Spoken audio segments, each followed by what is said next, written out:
আসসালামু আলাইকুম রহমতুল্লাহ। প্রিয় দর্শক, কিয়ামতের দিন হবে খুব ভয়ঙ্কর দিন। সেই দিনে সূর্য একেবারে মাথার উপর চলে আসবে, মানুষ ঘামে ডুবে যাবে, কেউ হাঁটু পর্যন্ত, কেউ কোমর পর্যন্ত, আবার কেউ পুরোপুরি ঘামে ডুবে যাবে। কিন্তু আল্লাহ তাআলা কিছু সৌভাগ্যবান মানুষকে সেই দিনে আরশের ছায়া দিবেন। রাসূলুল্লাহ সাল্লাল্লাহু আলাইহি সাল্লাম বলেছেন, 7 শ্রেণীর মানুষকে আল্লাহ তার আরশের ছায়ায় রাখবেন, যেদিন আর কোনো ছায়া থাকবে না।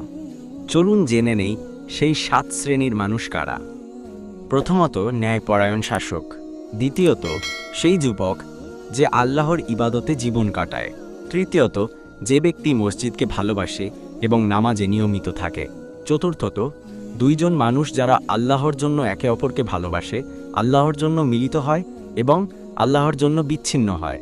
পঞ্চমত, যে পুরুষকে কোনো সুন্দরী নারী খারাপ কাজে ডাকে, কিন্তু সে বলে আমি আল্লাহকে ভয় করি।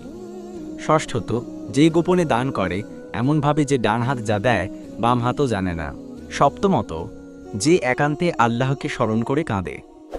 বন্ধুরা, এরা হলো সেই 7 শ্রেণীর মানুষ যাদেরকে কিয়ামতের দিনে আল্লাহ আরশের ছায়া দেবেন।